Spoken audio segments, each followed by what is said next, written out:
나는 전능하신 아버지 하나님, 천지의 창조주를 믿습니다. 나는 그의 유일하신 아들, 우리 주 예수 그리스도를 믿습니다. 그는 성령으로 잉태되어 동정녀 마리아에게서 나시고 본디오 빌라도에게 고난을 받아 십자가에 못 박혀 죽으시고 장사된 지 사흘 만에 죽은 자 가운데서 다시 살아나셨으며 하늘에 오르시어 전능하신 아버지 하나님 우편에 앉아 계시다가 거기로부터 살아있는 자와 죽은 자를 심판하러 오십니다. 나는 성령을 믿으며 거룩한 공교회와 성도의 교제와 죄를 용서받는 것과 몸의 부활과 영생을 믿습니다. 아멘.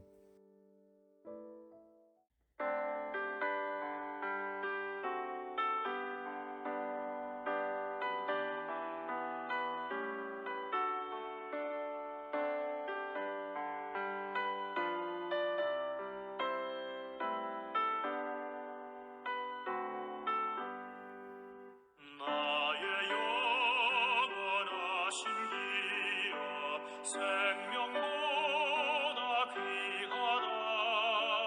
나의 갈 길 다가도록 나와 동행하소서. 주께로 가까이 주께로 가오리. 나의 갈 길 다가도록 나와 동행하소서.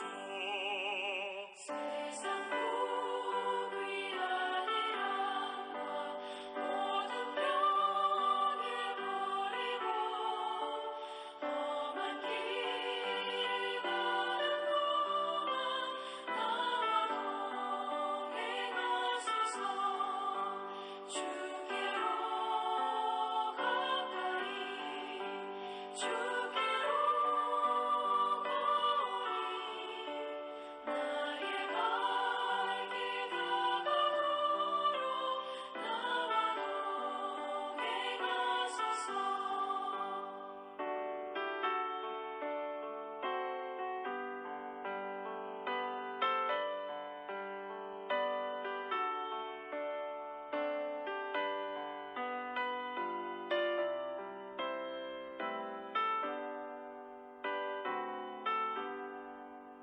어둠 물 잡지 않으며 험한 바다 건너서 전문 물에 이르도록 나와 동행하소서.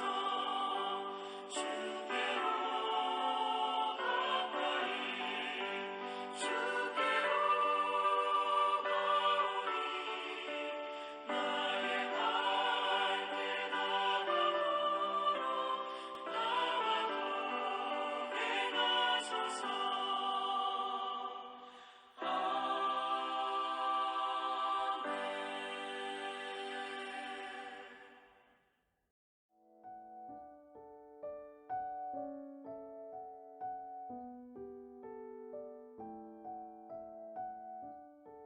오늘 하나님께서 우리에게 주신 말씀은 열왕기상 3장 13절에서 15절입니다.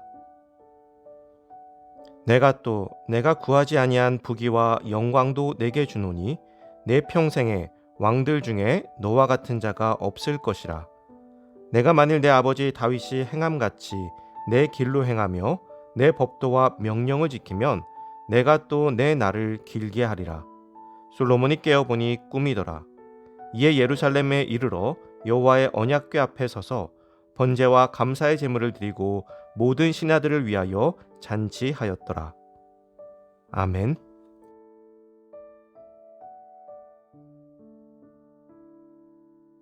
끝없는 축복이라는 제목으로 오늘 말씀 나누겠습니다. 솔로몬은 무엇이든지 원하는 것을 구하라는 하나님의 말씀에 하나님의 백성들을 잘 다스리기 위한 지혜를 달라고 간구하였습니다. 하나님께서는 그 간구를 들으시고 그가 구하지 않은 부귀와 영광도 줄 것이라고 말씀하셨습니다. 이렇듯 하나님을 바라보며 하나님의 뜻을 구하는 자를 하나님께서는 기뻐하십니다. 기도는 하나님께 순종하는 것입니다. 그러나 대부분의 기도는 하나님께 순종이 아닌 하나님께 부탁을 하거나 내 뜻대로 해달라고 떼쓰는 것일 때가 많습니다. 그러다 보니 우리의 기도는 하나님의 마음을 움직일 수가 없게 되는 것이죠. 솔로몬의 기도는 자신을 위한 것이 아니었습니다. 솔로몬이 지혜를 달라고 한 목적도 자신이 훌륭한 왕이 되기 위해서가 아니었습니다. 그는 오직 하나님의 백성들을 하나님의 뜻대로 잘 다스리기 위해서 지혜를 달라고 한 것이죠. 여기서 지혜의 주체는 솔로몬이 아닌 하나님입니다.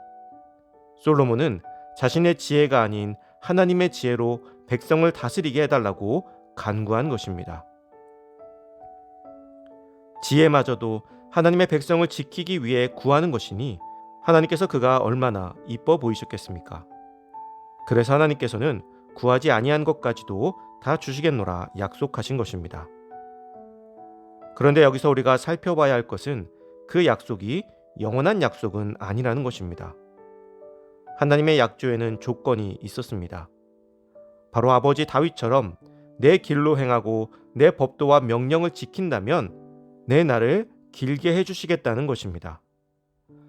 하나님께서 주시는 축복을 영원히 누리기 위해서는 우리는 하나님의 뜻을 벗어나지 않고 그 안에 거해야 하는 것입니다. 그나마 다행인 것은 하나님께서 다윗처럼이라고 하신 것입니다. 왜냐하면 다윗도 때로는 우리처럼 죄를 짓기도 하고 실수를 하기도 했기 때문입니다. 다만 그는 바로 회개할 줄 아는 사람이었던 것이죠. 하나님께서는 우리가 로봇처럼 완벽하게 하나님의 뜻을 따르게 하신 것이 아닙니다. 실수를 하고 죄를 지어도 돌아설 수 있는 믿음을 요구하시는 것이죠. 그리고 그 믿음이 있는 한 하나님께서 약속하신 축복은 이어질 것이라는 것입니다. 솔로몬이 위대한 왕이기는 했지만 그의 왕국이 영원하지 못했던 것은 하나님의 축복이 부족해서가 아니라 그가 하나님과의 약속을 끝까지 지키지 못했기 때문입니다. 사랑하는 성도 여러분, 하나님은 하나님을 위한 삶에 복을 베풀어 주십니다. 그리고 그 복은 우리가 하나님을 바라보는 한 영원히 이어집니다. 그 끝없는 축복을 주님께서 부르시는 날까지 누리며 살아가는 우리가 될 수 있기를 간절히 소망합니다.